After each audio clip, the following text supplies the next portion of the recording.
depuis la Pentecôte, le thème que nous sommes en train de traiter se trouve dans le livre du prophète Samuel, en 1 Samuel au chapitre 10, le verset 6. L'Esprit de l'Éternel te saisira, tu prophétiseras et tu seras changé en un autre homme. Ou tu seras changé en une autre personne. Pendant la semaine de la Pentecôte, le prophète Malik a donc ouvert ce séminaire-là avec beaucoup de grâce, avec beaucoup de révélations, avec vraiment la main de l'Éternel, la puissance de Dieu a été relâchée ici. Ceux qui ont participé à ce programme ont été bénis. Le mercredi dernier encore, il est intervenu. Ceux qui étaient présents également ont vu la main de Dieu vraiment à l'œuvre. Alléluia. Je suis pour ma part convaincu que Dieu est avec nous. Et ce matin, je veux le dire à quelqu'un. Dieu est avec nous. Ou bien je dirais, pour être plus précis, Dieu est avec toi. Ne doute pas, n'aie aucun doute à ce propos. Dieu est avec toi. Alléluia. Si cela peut rassurer quelqu'un, dis-lui, ma soeur, ou dis-lui, mon frère, ou serviteur de Dieu, servant de Dieu, Dieu est avec toi. Pour que Christ soit formé en toi, là, quelqu'un doit souffrir pour ça. C'est si on regarde le texte, mes enfants, et ça n'arrivera pas tant qu'il n'y a pas quelqu'un qui te regarde comme son enfant. Ça n'arrivera pas tant qu'il n'y a pas quelqu'un dans ta marche avec le Seigneur qui te regarde comme un enfant. Et donc quand il regarde comme un enfant, il prend cette posture de père. C'est ce que l'apôtre André dit, mes enfants. Il s'adressait aux chrétiens qui connaissaient à cette époque-là, pour qui j'éprouve à nouveau des douleurs. Donc ce père a des douleurs qui comparent aux douleurs d'une femme quand elle accouche. Et les femmes savent combien c'est douloureux. Avec la grâce de Dieu, certaines accouchent facilement. Mais quand le travail commence, la chose qui est là-bas, on ne dit pas à son camarade. Paul est en train de dire ici que la manière dont il veut voir Christ formé dans la vie de ses chrétiens, de ceux qui l'écoutent, c'est douloureux pour lui. Amen. Et c'est ce que les pères éprouvent. Ce n'est pas facile d'être père. Cette douleur-là, c'est personnel. C'est qu'une femme ne partage pas cette douleur avec quelqu'un d'autre. Il n'y a pas anesthésiant. Donc quand nous faisons ce travail et que notre désir est que Christ soit formé dans la vie des gens, soyons prêts à souffrir pour ça. On ne se décourage pas. On n'est pas en train de pousser, puis ça fait tellement mal et puis on s'arrête. Je ne pousse plus. C'est pourquoi vous pouvez voir que cette dame vient vers moi. Parce que je n'ai pas arrêté de pousser. Même si je ne suis pas content, je continue de pousser. La chose là, ça doit sortir. Amen. Je tiens à ce que vous le sachiez. Être en paix n'est pas quelque chose de facile. Ce n'est pas une option non plus. C'est ce que le Seigneur a dit. Heureux ceux qui procurent la paix, car ils seront appelés fils de Dieu. Et je tiens à être fils de Dieu. Et je veux que toi aussi tu sois fils de Dieu. Alléluia. Alléluia. Donc, ce n'est pas facile, mais nous y arriverons tous ensemble. Tu vas pleurer, tu vas te relever, tu vas taper ta tête, tu vas cogner ta tête. Douleur de l'enfantement là. Je prophétise ça sur ta vie. Toi aussi, tu vas comprendre que pour que quelqu'un aussi vienne à Christ, il y a un prix que quelqu'un doit payer. Christ a payé le prix par son sang. Mais pour que cette personne vienne, vraiment soit transformée véritablement, il faut quelqu'un qui soit là pour l'aider aussi. Mais cette personne-là doit être armée de comment dirais-je, de courage et de patience. Et s'il n'y a pas l'amour, parce que l'amour détient en lui seul tout ce qui est nécessaire. Dans l'amour, il y a la patience. Dans l'amour, il y a la bonté. Il y a la paix. Dans l'amour, il y a la bienveillance. Dans l'amour, il y a la douceur. Dans l'amour, il y a la maîtrise. C'est pourquoi le Seigneur dit, je vous donne un seul commandement. Aimez-vous les uns les autres. Alléluia. Il y a des gens qui ont caractère, caractère même. Et quand tu vois ça même là, mais, la dernière fois, où j'étais allé prêcher, la dernière fois au Bénin, il y a une maman qui est là-bas, elle a tenu à dire au pasteur, elle est rentrée dans le bureau du pasteur, elle dit, pasteur, cet homme-là, je l'ai fatigué. Je l'ai fatigué. Et puis elle dit, je l'ai fatigué je l'ai trop fatigué. Mais aujourd'hui, elle est servante de Dieu. Elle prêche Dieu vraiment, mais dans une haute fréquence. Le débit qui sort d'elle est énorme. Elle parle vite, et puis elle parle bien, elle parle fort. Le dernier programme qu'elle a organisé, il y a plus de 1500 personnes dans la plus grande salle. Il y avait plus de 200 pasteurs réunis, il n'y avait pas de place. Elle organise un tel programme, elle a un ministère. Et c'est ma fille spirituelle. Devant son pasteur, elle m'a reconnu. Comme elle a pris le micro pour venir interpréter quand j'étais en train de prêcher. On s'est regardé comme ça pendant presque 1 ou 2 minutes, je ne peux pas parler. Je dis waouh.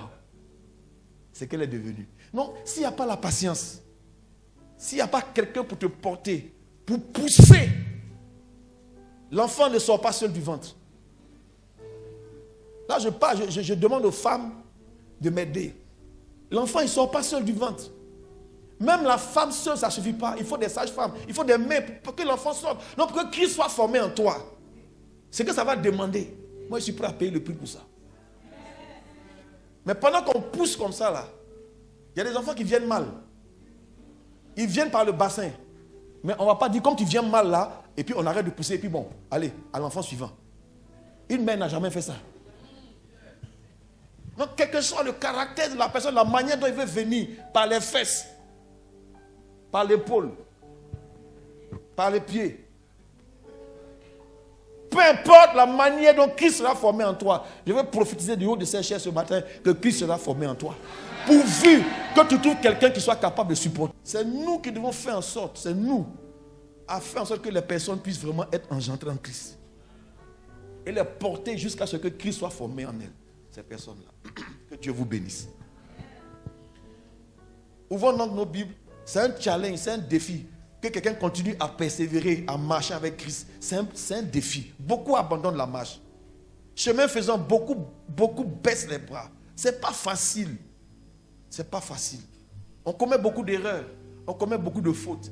Et on se crie dessus. On s'interpelle. Souvent on s'accuse, on se culpabilise.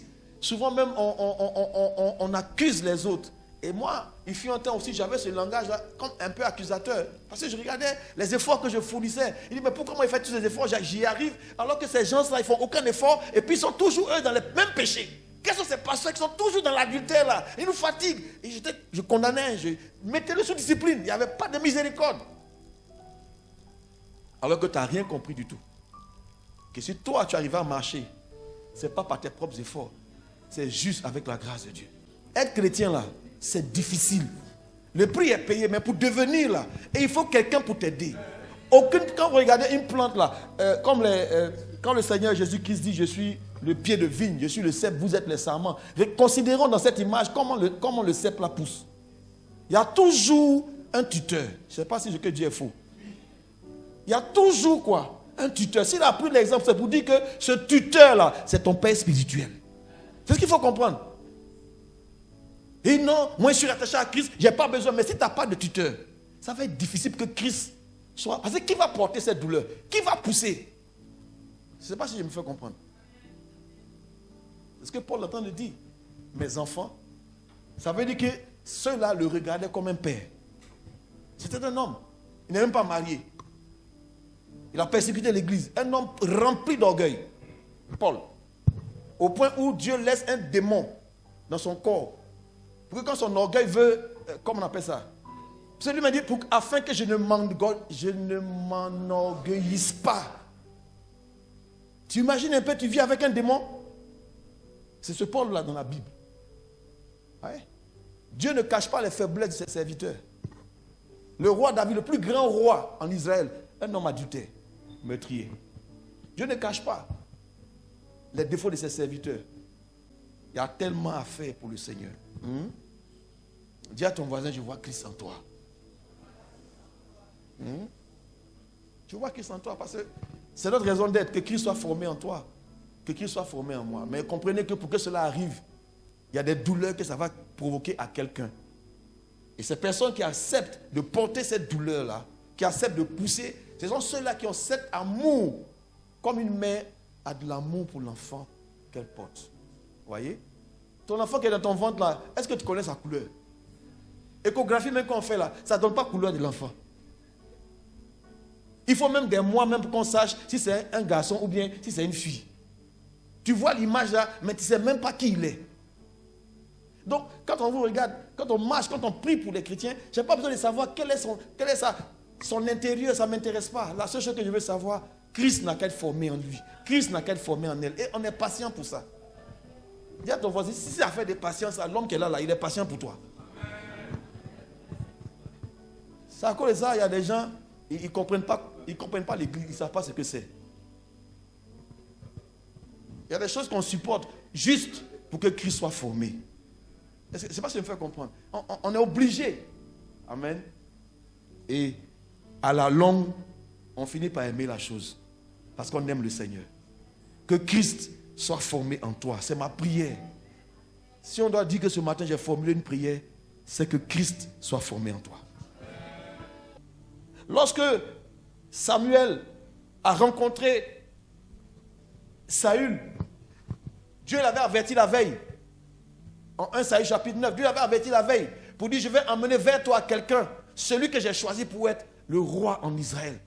Le nom Saül signifie ce qui a été demandé. C'est pourquoi je dis à quelqu'un ce matin que tu es une personne qui doit répondre dans quelque temps à un besoin qui sera exprimé quelque part. Je ne sais pas où ce besoin sera exprimé, mais je suis conscient ce matin que tu es la personne qui détient en elle la solution, tu détiens en toi la réponse, tu détiens en toi la clé. Dieu parle de quelque chose. Et ce matin, je vais juste prendre une image, parler de cette clé qui ouvre les portes que Dieu dépose sur ton épaule. Si quelqu'un m'entend ce matin. Saül ne le connaît pas, mais il sait que quelqu'un viendra. Les ânesses qui ont été perdues, c'est un prétexte que Dieu a utilisé. Dieu a mis en place ces circonstances pour amener Saül à rencontrer l'homme de Dieu, Samuel, dans la ville où il était à Souf. Saül a traversé 4 pays. On l'a vu la semaine dernière. Avec son serviteur. Je ne reviendrai pas. Donc cela montre l'obéissance à son père biologique.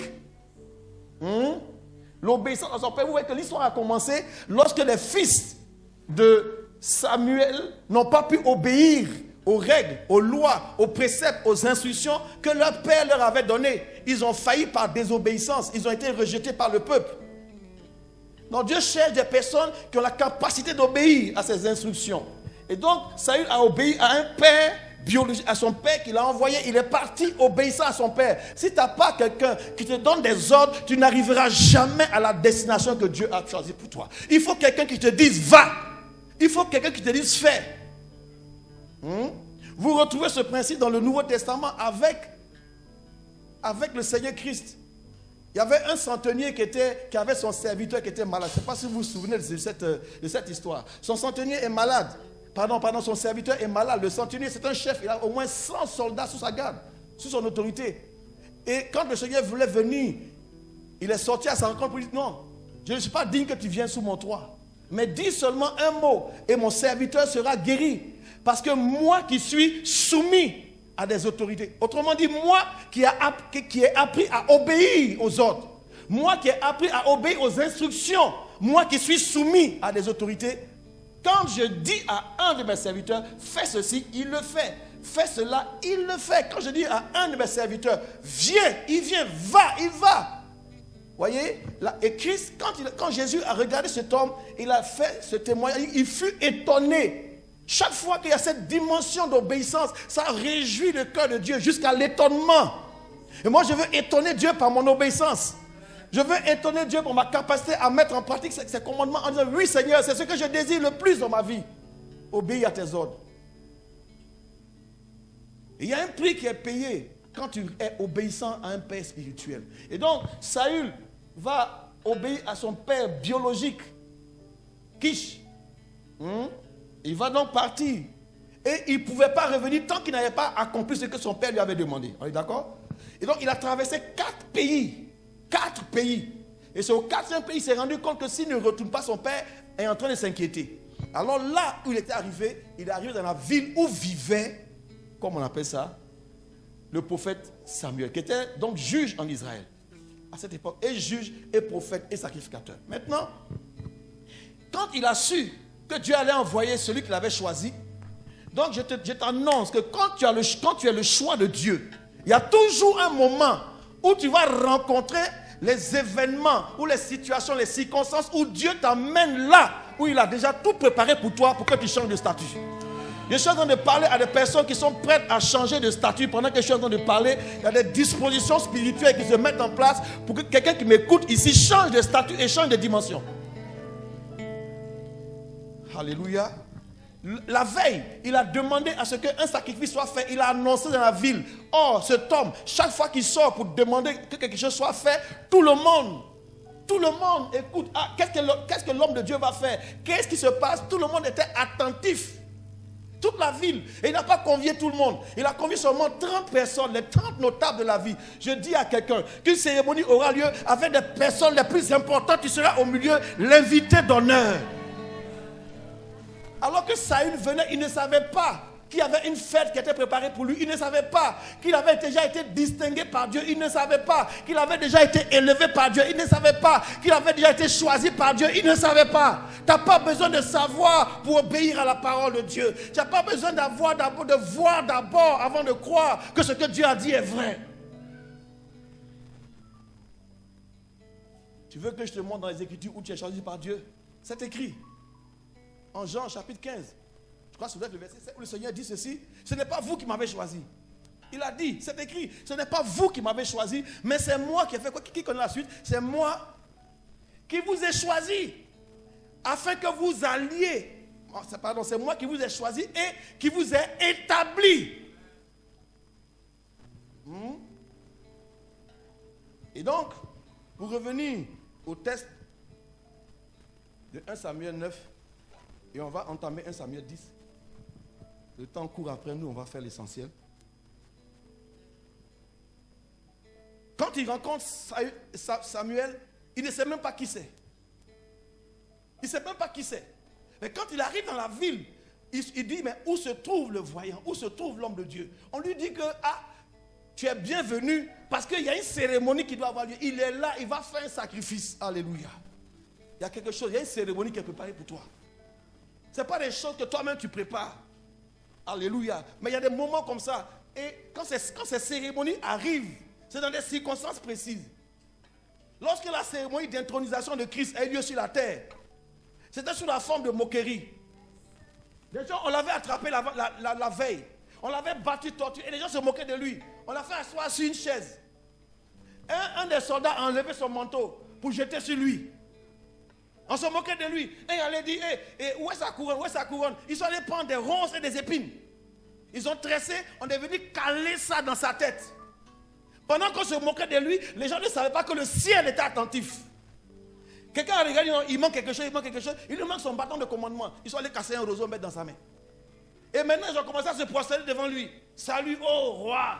Dès qu'ils se sont prosternés net, Dieu a validé la cérémonie. Dieu a validé la cérémonie. À cet instant, ils ont conçu la pancarte. Celui, c'est Christ, le roi des Juifs. Ils ont validé, même dans la moquerie, même quand on se moque de toi, il y a des choses qui sont validées. Il y a des situations qui arrivent. Les gens se moquent de toi, mais Dieu valide. Est-ce que je suis en train de parler à quelqu'un? Makataya.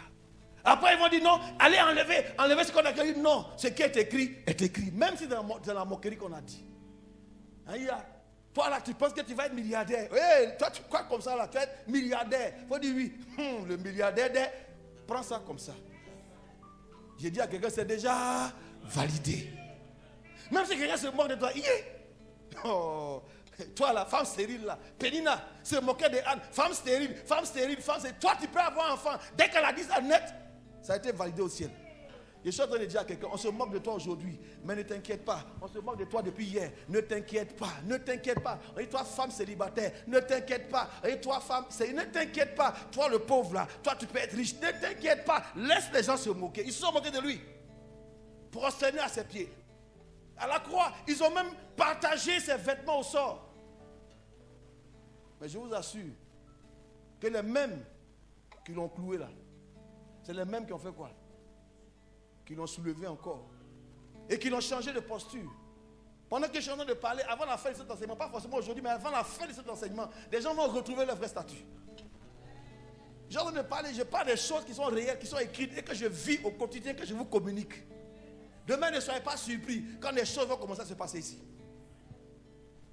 Est-ce que je parle à quelqu'un? Donc, le monsieur Il se retrouve là et le prophète lui dit, allons, marche devant moi, montons. Il vient trouver l'homme, lui dit, où est-ce que je peux trouver le voyant? Celui que tu cherches là, c'est moi. Je vais annoncer à quelqu'un que ce que tu cherches depuis là, tu as trouvé. Et cette personne va t'indiquer le chemin à suivre. Mais il n'est pas venu vers cette personne les mains vides. Il avait quelque chose en main qu'il a offert. C'est important de comprendre ces petits principes.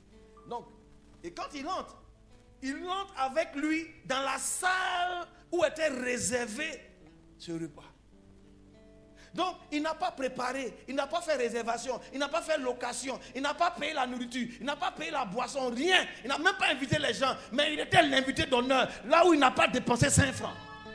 Je suis en train de dire à quelqu'un que quand Dieu commence à agir dans ta vie, ça ne souffle plus dans ta poche. Je suis en train de parler des choses, ça ne souffle plus dans ta poche, ça ne chauffe plus dans tes poches, ça ne chauffe plus dans ton compteur. Je dis, dans ton compte en banque, ça ne chauffe plus. Quand Dieu commence à prendre en charge les situations qui concernent ta vie, ça ne chauffe plus. Il n'y a plus d'inquiétude de comment ça va aller demain. Qu'est-ce que je vais faire demain? Non, il y a des moments où ça s'arrête. Et je prophétise sur la vie de quelqu'un que les inquiétudes s'arrêtent maintenant. Parce que tu changes de statut.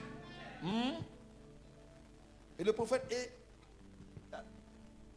la veille, il avait dit au cuisinier, c'est Samuel, il dit, ce morceau-là, mets-le à part.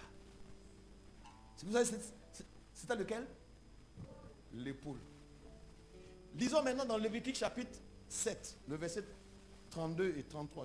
Dans vos sacrifices d'action de grâce, vous donnerez au sacrificateur l'épaule. Quelqu'un a vu ça?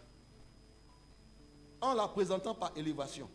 Celui des fils d'Aaron qui offrira le sang et la graisse du sacrifice d'action de grâce aura l'épaule droite pour sa part.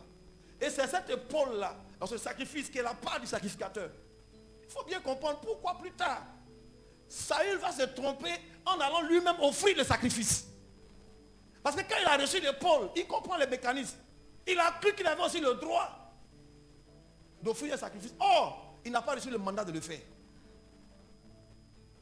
Quelqu'un se dit c'est pour toi, mais comment utiliser? À quel moment utiliser? Doit venir de celui qui t'a donné la chose. Ce dont tu risques de faire des choses mal et à contre-temps. Alors maintenant, toujours parlant d'épaule. En Ésaïe chapitre 9. Dans Ésaïe chapitre 9, prenons le verset 5. Car un enfant nous est né, un fils nous est donné, et la domination reposera sur son épaule. On l'appellera admirable, conseiller, prince de paix, Dieu puissant, prince de la paix. Alléluia. Ici, c'est clairement défini qu'il y a un enfant, et cet enfant, il est né. Mais quand il deviendra un fils, il sera un don pour l'humanité. Un fils nous est donné. Un fils est toujours un don. C'est pourquoi des pères sont capables de supporter la douleur jusqu'à ce que des fils soient formés. Un fils est un don. Quand on parle de fils, ce n'est pas seulement mâle. Mais il s'agit de personnes qui reconnaissent la filiation. Ils sont des dons. Non seulement pour le corps de Christ, mais ils sont des dons pour l'humanité. Je prophétise que tu deviennes, que tu passes de enfant de Dieu, à fils de Dieu. Il y a un processus de maturation qui prend place. Tu dois grandir. Tu dois faire des efforts dans l'esprit de Dieu. On est ensemble? Et toujours dans Ésaïe chapitre 22, le verset 22, Ésaïe 22, le verset 22, je veux qu'on lise ensemble. Je mettrai sur son épaule. Je mettrai quoi? La clé de la maison de David. David est roi. Et Christ allait venir, allait être aussi quoi? Fils de David. Donc également roi. Dans la lignée de la royauté. Et il dit, c'est sur son épaule, je vais mettre quoi? La clé de la maison de David. C'est quand il ouvrira, nul ne fermera. Quand il fermera, nul n'ouvrira. La chose de parler de manière prophétique à quelqu'un qui va comprendre que tu vas entrer dans une dimension où quand toi tu vas commencer à parler, des choses vont s'ouvrir. Quand toi tu vas fermer, personne ne pourra plus ouvrir. Je suis en train de dire à quelqu'un que quand tu comprends ces principes-là, quand tu marches avec le Seigneur, un temps arrive. Un temps arrive. Saül ne savait pas qu'il allait faire ces choses. Il est entré dans la salle, il ne savait même pas ce qui s'est passé. Et dans Matthieu 18, verset 18, Christ lui-même va reprendre ça. Dans Matthieu 18, au verset 18. Et je vous le dis en vérité. Tout ce que vous lirez sur la terre sera lié dans le ciel. Et tout ce que vous délirez sur la terre sera délié dans le ciel. C'est une clé qui est donnée à quelqu'un. Et donc, il est invité au repas. Et Pendant qu'il s'installe, il est surpris de voir des gens. Pendant qu'il s'installe, on fait même entrer le serviteur. Même le serviteur est entré dans cette salle. J'ai dit à quelqu'un, apprends à voir l'esprit d'un serviteur. Christ a dit, je ne suis pas venu pour faire quoi? Pour être servi. Mais je suis venu pour servir. Et pendant que je suis en train de prêcher, moi j'ai fait mon service. Alléluia. Il est entré lui aussi. Et c'est même lui qui avait l'offrande. Parce que l'argent était fini. Oh, béni soit Dieu pour les serviteurs fidèles. Il a eu droit à la salle. Donc là, on regarde les morceaux. Tout le monde est assis. On sait que le morceau là. Maintenant, lisons dans 1 Samuel 9. Samuel dit au cuisinier, celui qui a préparé le repas. J'ai posé la question dimanche dernier. Quand les disciples, après qu'ils eurent, dans Jean chapitre 28, je crois, après qu'ils aient péché toute la nuit, ils n'ont rien pris là. Quand ils sont venus, quand ils leur ont dit, jetez le filet du côté droit. Voyez encore la droite, le symbole de la puissance, de la force, du pouvoir et de l'autorité. Quand ils sont allés sur la droite, qu'est-ce qu'ils ont trouvé? Ils ont trouvé de grands poissons au point où la bague s'enfonçait. Jean, à ce moment précis, a dit, je le reconnais. Il a dit à Pierre, c'est Jésus le Maître. Ah, lui qui est ressuscité là. Tout de suite, Pierre a plongé dans l'eau. Il y a des moments où tu peux fuir le Seigneur. Mais il y a des moments quand tu comprends les choses de Dieu, tu es pressé de te rapprocher de lui. Et je veux prophétiser sur la vie de quelqu'un que tu n'as plus fui Dieu. Quand on appelait Adam, Adam, où es-tu? Adam avait fui. Mais là, Pierre s'empressait. Quand bien même il y avait un problème entre Dieu et puis Dieu, lui et puis le Seigneur. Parce qu'il avait renié. Il y a quelques semaines, il y a quelques jours, il avait renié. Mais il est venu. Quand il a trouvé, quand il est arrivé chez Christ sur la berge, tout était déjà préparé. Ce qui veut dire que le poisson était déjà grillé. Pas ce qu'ils avaient encore dans leur filet. Mais d'où venait ce poisson? Qui a préparé ce poisson? Il y avait du pain qui était là. Qui a préparé ça? Qui a allumé le feu? Qui a assaisonné? Christ est là. Je dis à quelqu'un ce matin qui m'écoute. Il y a des choses que tu poursuis, mais que Dieu a déjà préparées. Qui sont déjà préparées. Qui sont déjà assaisonnées. Lorsque tu viens au moment où tu es avec lui, quand tu comprends que Dieu sait faire toutes choses bonnes en son temps, alors tu sais attendre le temps de Dieu. En ce moment-là, tout est préparé. Tu ne fais plus l'effort d'aller payer charbon. Tu ne fais plus l'effort d'allumer le feu. Tu ne fais plus l'effort de faire cuire, de te faire brûler, d'enlever les écailles et tout. Tout est déjà préparé. Laissez-moi annoncer à quelqu'un ce matin que des choses sont déjà préparées pour toi. Tu as obtenu des choses, mais tu n'as pas eu tout ce que ton cœur désirait. Tu es prêt même à laisser, à tourner et à changer. À commencer quelque chose de nouveau. Mais ce nouveau va commencer avec ce que Dieu a déjà préparé pour toi. Il y a des choses qui sont déjà prêtes, apprêtées. Est-ce que les disciples, en descendant de leur bac, est-ce qu'ils savaient qu'il y avait quelque chose qui était préparé pour eux? Non. Saül, quand il entrait dans cette salle, il ne savait pas que c'était préparé pour lui. Je dis à quelqu'un ce matin qui m'écoute, si tu as la foi dans ce que je suis en train de dire, tu vas voir les choses qui sont préparées pour toi viendront vers toi. J'appelle par l'Esprit de l'Éternel, j'appelle les choses qu'il a préparées pour ses enfants dans cette maison, que ces choses arrivent, viennent toi maintenant. Quand elles viennent, elles sont déjà toutes cuites. Tout préparé. Ce n'est pas une bénédiction qu'il faut encore travailler dessus. Mais c'est déjà cuit. Il dit au cuisinier, où est le morceau que je t'avais demandé de garder? L'épaule. Le gars sort quoi? Le morceau, non seulement l'épaule, mais on dit avec tout ce qui était autour. Samuel dit au cuisinier, c'est la portion. Ah, j'aime bien le mot portion. Je veux prophétiser sur ce mot. Il y a une portion qui est pour toi. Une portion, makataya. Ça veut dire que c'est quelque chose qui a été découpé. C'est quelque chose qui a été découpé. Et c'est un paquet. Épaule là, c'est pas petit épaule. Alléluia. Épaule droite. Ah, ça a été comment découpé, préparé, assaisonné. Je t'avais donné ça. Je t'avais demandé de garder. Je t'ai dit, mets là à part. Une portion qui a été mise à part pour toi. Mise à part pour toi. Ce que j'appelle sur ta vie, ce qui a été mis à part pour toi. Souvent, comme c'est une question de préparation, peut-être que ce n'est pas encore cuit, peut-être que ce n'est pas encore prêt, peut-être que ce n'est pas encore le moment. Mais une chose est sûre, la part qui t'a été réservée viendra vers toi. Mais pour arriver là-bas, il faut quelqu'un qui te dise, va. C'est ton problème qui est là. Tu as décidé que toi-même, tu peux te dire à toi-même, je m'en vais. Je m'en vais. J'ai prié jusqu'à... Je m'en vais. Et puis toi-même, alors que la Bible dit que les fils sont comme des flèches dans les carquois d'un guerrier. Dans le livre des psaumes. Toi-même, tu as une flèche. Tu te lances toi-même. Tu sors toi-même du carquois. Dans quelle direction tu vas? C'est toujours l'archer. Dans cette image qui est le Père qui donne la direction à la flèche, qui est le Fils. Avec la force, la puissance et l'aide de l'arc qui représente le Saint-Esprit.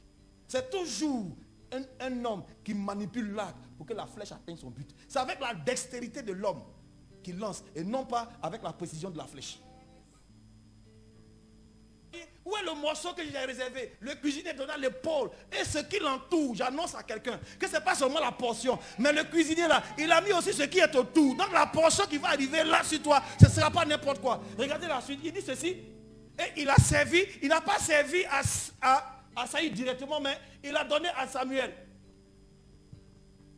Samuel dit, voici ce qui a été réservé, mets-le devant toi et mange.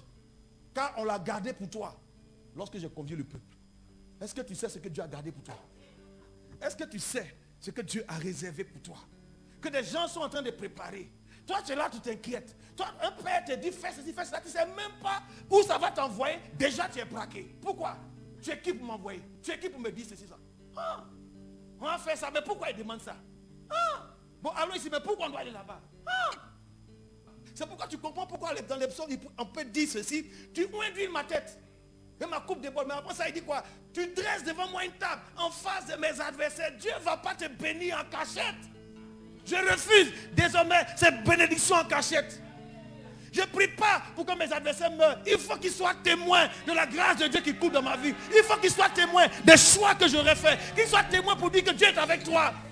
Je n'avais pas compris hier, mais je viens de comprendre maintenant que Dieu est avec toi. Quand ils verront la part qui t'a été réservée avec tout ce qui entoure, il dit mets ça devant toi. Ton problème, c'est que tu veux faire emballage perdu. Ou bien comment on appelle emballage là? Take away. Ou bien emporter. La chose de Dieu là, c'est pas take away. Je vais prendre, je vais emballer. Non, il ne faut pas dire devant les gens. Pardon. Là, on dit mets ça devant toi. C'est quand j'ai compris qu'il y a des choses désormais, je vais mettre ça devant moi, ils vont voir. Je vais mettre ça, il dit mange, il dit profite. Mange, apprécie ce que j'ai fait pour toi. C'est comme ça qu'on doit recevoir la grâce de Dieu. On n'a pas mérité. Mais quand elle arrive, il faut qu'on l'apprécie pour dire Seigneur, je te dis merci. Je ne suis plus gêné avec la richesse. Si c'est venu, c'est venu. Si ça est là, je pense, j'utilise ça bien. Parce que c'est Dieu qui donne. Et s'il a donné, je ne vais pas me gêner. Ou bien ce qu'il dit est faux. Je ne coupe pas sur ça. Maintenant quand il mange, parce que quand il a déposé, tous ceux qui étaient invités ont compris le signe. Avec l'épaule, ils savent que l'épaule, c'est la part qu'on réserve à qui? Non seulement au sacrificateur, mais encore au futur roi.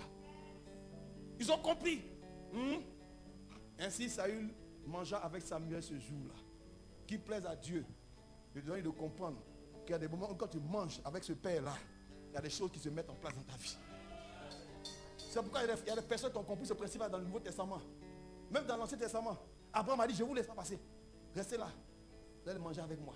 Il y a une dame qui a dit, non. Elle a fait entrer Jésus avec tous ceux qui l'accompagnaient dans sa maison. Pour le recevoir. Quand on mange avec ce genre de personnes, des dispositions spirituelles se mettent en place.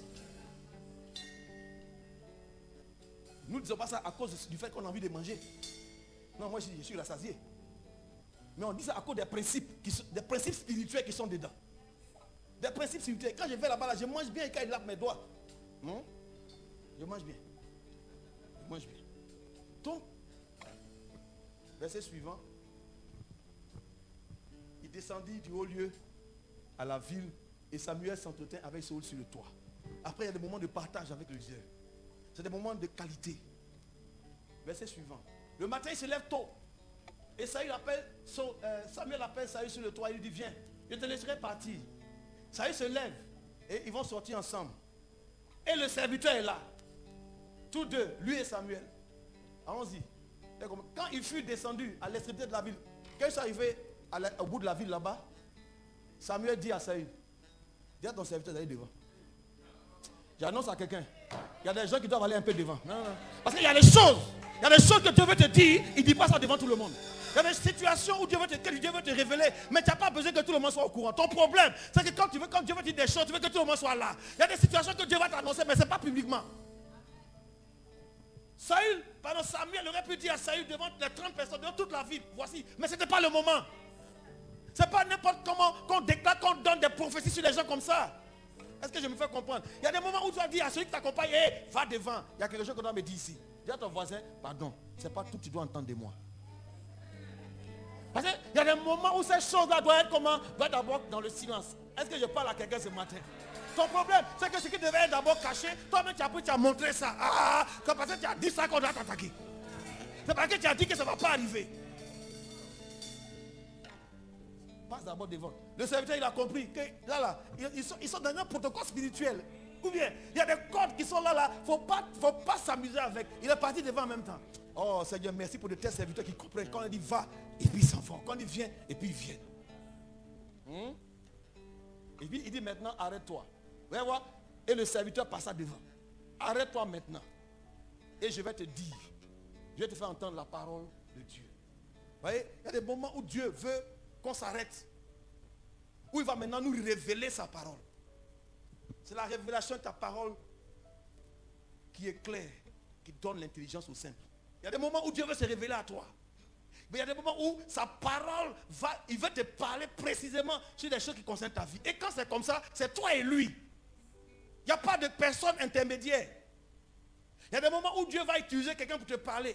Il y a des moments où Dieu va te parler publiquement dans l'assemblée, dans la grande assemblée, ou dans un endroit, dans une grande réunion, dans un programme. Mais il y a des moments clés où le Seigneur veut te parler à toi personnellement et te révéler ce qu'il va faire de toi. Et c'est de tel moment que beaucoup de chrétiens ratent. Parce qu'il ne veut pas payer le prix de cette intimité avec Dieu. Comment l'Esprit de Dieu te saisit. Vous voyez, je vais vous expliquer tout ce qui s'est passé pour que l'Esprit de Dieu le saisisse. C'est toute une série d'actions menées. Et vous pouvez retrouver tout ça là avec les disciples. Quand il leur a dit, restez là jusqu'à ce que vous recevez le Saint-Esprit, ils n'étaient pas en ville. Il n'y avait pas de foule. Il a parlé aux disciples. Il dit, restez, attendez. Ils se cachaient pour attendre. Il y a des moments comme ça où c'est dans la discrétion que des choses se produisent, des transactions spirituelles ont lieu. Je parle à quelqu'un. Verset suivant. Samuel maintenant va prendre l'huile. Il va répandre sur la tête de Saül. Parce que Saül a obéi à son père biologique, son père naturel, qu'il a obéi. Il est venu maintenant, il a rencontré un homme, il lui a fait une offrande, il a commencé à l'écouter, il est rentré en contact avec un père spirituel. Et maintenant, ce père spirituel maintenant va oindre. Et ce que Saül reçoit ici, c'est l'onction royale. Laisse-moi prophétiser sur ta vie. Il y a une onction royale qui est en train de planer dans cette nation, dans l'église de Christ. Mais ça ne va pas tomber sur tout le monde. Mais la volonté de Dieu, c'est que tous ses enfants soient oints de cette onction royale. Mais à la réalité, ça va passer sur quelques-uns, ça va toucher les autres. Mais je veux prophétiser ce matin que cette onction qui annonce la royauté descend sur toi ce matin au nom de Jésus-Christ de Nazareth. Il a pris une fiole d'huile, il va oindre et il va l'embrasser. Et lui dit, l'Éternel ne t'a-t-il pas oint pour que tu sois le chef? Donc cette onction qu'il reçoit est une onction de quoi? Pour être chef. Or, dans le plan de Dieu, initialement, quand il a créé l'homme, il dit, créons l'homme à notre image et à notre ressemblance, afin qu'il quoi? Afin qu'il domine. Donc il est dans cette dimension-là. Et là, je vais prophétiser sur toi que Dieu te restaure dans cette dimension. Vous voyez, la domination n'est pas que tu vas être président de la République, ça peut venir. Tu peux être président de l'association du village, ça peut venir. Mais je parle de ton domaine d'activité où tu es là. Si tu vends orange au marché, tu deviendras la chef ou bien la cheftaine de toutes les vendeuses d'orange du marché. C'est de ça qu'il est question. Si toi tu fais ton petit truc, comment ton petit truc va devenir le truc le plus grand dans le domaine? C'est de ça qu'il est question. Tu es gardien, tu es vigile. Laisse-moi te dire que si tu comprends ce que nous sommes en train de dire, d'ici moins de 3 mois, tu deviendras même le chef des vigiles. Et que tu vas plus être en faction, tu vas plus être seulement en train de faire le gardiennage là, mais on va te déplacer. Tu seras maintenant en train de faire la coordination. Je parle à quelqu'un que Dieu est en train d'élever. Même si tu es étudiant, Dieu peut faire de toi le chef de tous les étudiants de la cité. Et ça, quand ça vient, tu fais pas, on ne bat pas campagne. Saül n'a pas battu campagne. Quand ces choses arrivent, on ne bat pas campagne, mais on vient te chercher. On va dire non, c'est toi que nous voulons pour être notre chef. C'est de ça dont il est question. Toi, tu n'as jamais obéi à ton propre père. Tu veux venir maintenant commander les étudiants. Voilà ce qui est arrivé. Ils ont fait du cas, voilà maintenant. On ne t'a jamais vu. C'est ça le problème. Dieu ne veut pas que n'importe qui soit chef. C'est pourquoi, enfants de Dieu, réveillons-nous. Parce qu'il y a des places dans cette nation que Dieu a réservées pour son église. Que son église doit prendre. Et si nous ne disons pas ça aux enfants de Dieu, cela n'arrivera pas. Il faut qu'on le dise pour activer ces choses. Dans le marché là, tu dois être la patronne de ce marché, je prophétise. Même si tu es menuisier, parmi tous les menuisiers de la rue, ta menuiserie doit devenir une menuiserie de référence. Je ne sais pas comment Dieu va faire, mais c'est sa grâce. Aujourd'hui, tu es servante. Là, tu dis, tanti, oui, tonton. Mais demain, tu deviendras la personne qui va placer les servantes. Toi aussi, tu vas avoir une agence de placement des servantes. Ok, allons plus loin. Ah, vous me faites parler. Écoutez maintenant, l'homme de Dieu dit, aujourd'hui, après m'avoir quitté, tu trouveras, il lui annonce ce qui va arriver dans la journée. Il y a des moments comme ça où Dieu utilise son serviteur pour t'annoncer ce que tu vas rencontrer. Et plusieurs fois, nous l'avons déclaré du haut de ce pupitre. Voici ce qui va arriver. Souvent, je m'appuie sur ce qui est écrit pour vous dire, voici ce qui va arriver. Écoutez bien, il dit, tu vas trouver 2 hommes près du sépulcre de Rachel, sur la frontière de Benjamin, à Sel-Sac. Et ils te diront, les ânesses que tu allais chercher sont retrouvées. Ça veut dire que ce que tu cherchais là, ce que tu pensais avoir perdu, je t'annonce ce matin que ces choses sont déjà retrouvées. Mais c'est quelque part, toi, paye le prix de quoi? De l'obéissance. Et voici ton père ne pense plus aux ânesses, mais il est en peine de vous. Comment ceux-là sont au courant de ça? Ça veut dire que la nouvelle que Saül est allé chercher les ânesses, et ça fait 4 jours, et pendant 3 jours, et qu'il n'est pas encore revenu, son père était tellement inquiet qu'il demandait à tout le monde, vous n'avez pas vu mon fils? Donc tout le monde était au courant de l'obéissance de Saül. Frère, ton obéissance est un témoignage. Tout le monde doit pouvoir rendre témoignage. Oui, cette soeur, oui, ce frère, il est obéissant. Ça se voit. Ça se voit. Ok. Et ensuite, ton père ne pense plus aux ânesses, mais il est en peine de vous. Et il dit, que dois-je faire au sujet de mon fils? Donc, il dit que ton père s'inquiète pour toi, au fait. Tu vas rencontrer 2 personnes comme ça. Et puis plus loin, tu arriveras d'un arbre, le chêne de Tabor. Et tu vas rencontrer 3 personnes qui sont en train de partir vers à Bethel pour adorer Dieu. Et l'un d'eux porte 3 chevaux en main. L'autre a 3 gâteaux, l'autre a une outre de vin. Et il te demandera comment tu te portes. Ouais, les gens s'inquiétaient. Parce qu'il avait obéi jusqu'au bout. Il allait chercher les ânesses. Donc, vous comprenez, mais et ils te donneront 2 pains que tu recevras de leur main. Il lui annonce ce qui va arriver.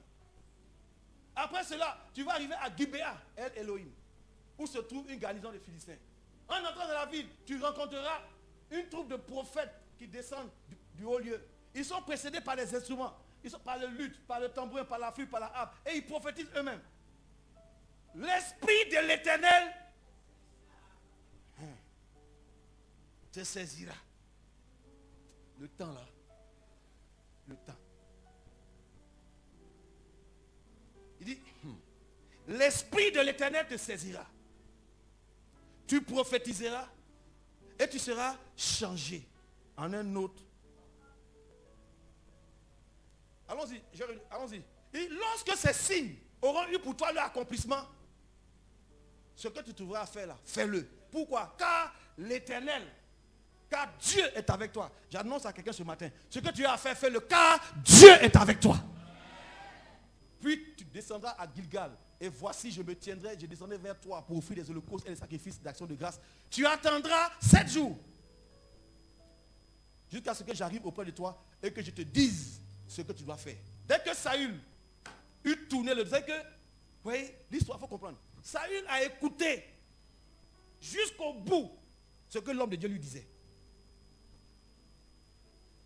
Quand Samuel a fini de parler, il a dit que Saül a fait quoi? Il a dit au revoir avec respect, il a honoré et il s'en allait. Il a dit que dès qu'il eut tourné le dos, quelque chose se passe. Tu ne peux pas recevoir le Saint-Esprit sans que ton cœur ne soit touché, ne soit transformé.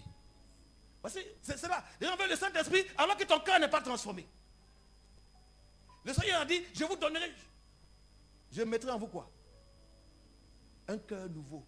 Je vous donnerai un esprit nouveau. Donc il y a le cœur nouveau qui vient et puis maintenant il y a le contenu. Dieu veut changer le contenant qui est ton cœur et déposer maintenant le contenu qui est son esprit. Et je te donnerai quoi? Il lui donnera un autre cœur. Et tous ces signes s'accomplissent le même jour. Mais écoutez-moi, on lui dit, tu vas d'abord partir vers la tombe de Rachel. Donc, on dit, quand tu as passé par le cimetière là, tu vas trouver. Il aurait pu dire, mais le vieux là, il me prend pour. Comment moi je m'en vais chez moi, je rentre, mon père m'attend. Tout le monde me dit que mon père s'inquiète. Il veut qu'il passe par le cimetière. J'allais trouver des revenants là-bas. Et puis après, de passer vers l'arbre des tabots là-bas, là, où c'est au bout là-bas là. Lui-même, il est vieux comme ça, ça fait pitié. Hein? Il ne sait même plus ce qu'il dit. Et puis d'entrer à Gibea El Elohim, où il y a une garnison, où il y a un camp militaire de fusionnement, de passer là-bas. Non, lui aussi. Pour aller chez moi, il y a le raccourci. Voilà le problème. Certaines personnes, quand les instructions viennent, ils ont toujours des raccourcis. C'est ça le problème. Enfin, je dis, ah mais, bon. Est-ce que c'est vraiment Dieu même qui t'a dit même? Et puis, mais pour aller ici, on peut passer comme ça. Est-ce qu'il faut faire comme ça? Et c'est toujours ce que moi j'entends, en tout cas, dans l'église, c'est ce que moi j'entends. Le mot saisir. L'esprit de l'Éternel fera quoi? Tant que tu n'as pas compris le mot saisir, tu ne seras pas saisi au nom de Jésus. Je refuse que tu sois saisi sans avoir compris ce que ça veut dire être saisi. Demande à quelqu'un que tu sais ce que ça veut dire être saisi. Salak, c'est un mot hébreu pour dire saisi. Mais le saisi que j'ai trouvé là, ce n'est pas un saisi que quand tu es saisi. Et dans saisi là, il faut comprendre qu'il y a beaucoup de choses dedans. Regarde. Quand on dit, est-ce que tu as saisi ce que je dis? Il y a déjà saisi qui est là. Quand on dit, ah, ils ont saisi sa voiture, il y a saisi qui est là. Est-ce que tu es au courant de ça? Quand Dieu dit que l'esprit dans ça là, ça veut dire que quand il dit saisi, ça veut dire prendre d'une manière ferme, avec vigueur, avec force. En sorte que ce que j'ai pris ne tombe pas. Et quand on dit saisir, que de manière prompte, de manière rapide et de manière intentionnelle. Quand on dit saisir, que celui qui veut te saisir là, il a l'intention. C'est qu'il ne va pas te louper. Ou bien mon commandant, on dit va le saisir. Quand on dit tu es saisi, que tu as été attrapé. Qui veut être attrapé? Il faut savoir. Cet esprit vient, mais que tu sais ce que c'est. Parce que quand il te saisit, la force, c'est ça là, il l'a attrapé. Pour certains, c'est le bon, saisis-le doucement. Mais quand il t'a saisi, il y a la force qui prend pour attraper. Voilà, Michel, viens. Hein? Voilà, saisis-moi. Non, il ne m'a pas saisi. Ah, il ne m'a pas saisi. Saisis-moi, n'aie pas peur. Il ne m'a pas saisi. Il ne m'a pas saisi. Saisis. Il n'a pas saisi. Il ne m'a pas saisi. Mais il ne m'a pas saisi. Il ne m'a pas saisi.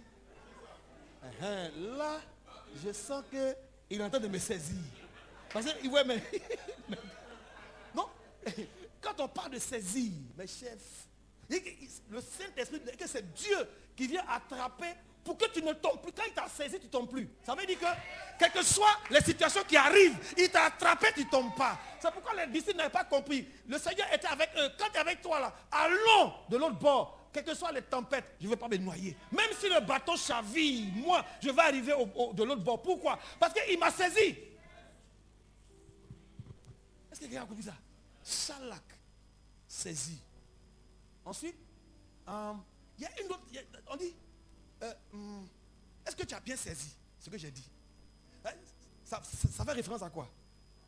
Est-ce que tu as bien compris? Donc quand il t'a saisi, ça veut dire qu'il y a une nouvelle compréhension des choses de Dieu qui arrive.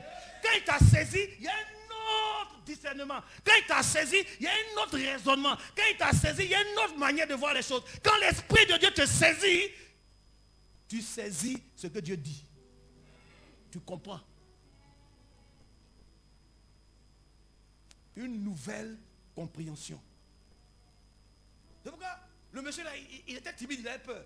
Mais quand l'Esprit est venu, il s'est tenu devant, il a commencé à parler, il n'a plus peur de quelque chose. Pourquoi? L'Esprit de Dieu l'a saisi. Il comprend les choses de Dieu de manière différente. Est-ce que tu as saisi? Tu as saisi? Ok, c'est bon? Maintenant, je vais terminer dessus. Hein. Je suis saisi là. Bon. Et ils ont saisi sa maison. Ça veut dire quoi? Et ils ont saisi sa voiture. Ça veut dire quoi? Donc, quand l'Esprit de Dieu te saisit, il y a des choses qui t'arrachent. Voilà. Laisse-moi, je vais bien enfoncer là. Il y a des parties que tu vas perdre. Et beaucoup ne sont pas prêts à être saisis. Parce que quand il saisit là, tu ne peux plus faire ce que tu veux. Il y a des choses qu'il ne te permettra plus de faire. Il y a des situations dans lesquelles il ne veut plus te retrouver. Il y a des choses pour lesquelles il ne veut plus que tu mettes ta main dedans. Il y a des choses qu'il va enlever de ta vie. Quand il te saisit, il va enlever la maîtresse. Quand il te saisit, il va enlever. Quand il te saisit, il n'y a plus de petits pompiers. Vous voyez, des gens qui viennent prophétiser. Et c'est par l'Éternel. Et puis on tombe, bouba. Et puis après, la plus grande prophétesse avec le pianiste. Il flouka à l'hôtel. Flouka à l'hôtel. Et ça veut dire qu'elle n'a pas été saisie. Tu es saisi, qu'est-ce que tu as perdu? Qu'est-ce qu'on t'a enlevé? Quand tu es saisi, il va t'enlever la méchanceté. Tu ne peux pas être saisi par l'esprit et puis continuer d'être encore méchant. La méchanceté quitte. S'il y a la méchanceté encore, tu n'as pas encore été saisi. Je ne sais pas si il me fait comprendre. Il y a des dimensions avec lui. Quand il te saisit, il y a des choses qui quittent. Ton arrogance quitte. Il y a beaucoup de choses. Donc, quand il t'a saisi, là, on enlève tout ça de toi.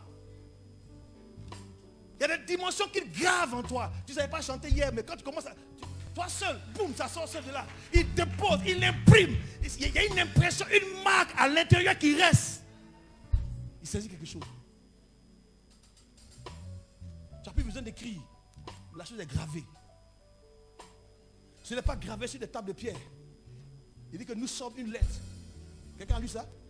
2 Corinthiens 3. Il dit ça a été, vous êtes une lettre gravée.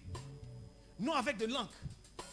Mais quoi? Gravé comment? Par l'esprit. Quand l'esprit vient, boum, gravé. Sur ce cœur nouveau.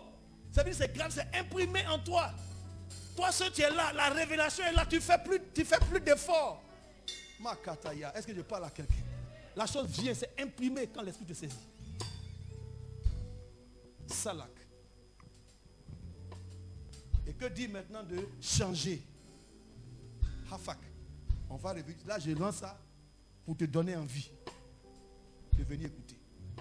Alors si je pose la question, qui a envie d'être saisi? Tu as peur, hein? Beaucoup, hein?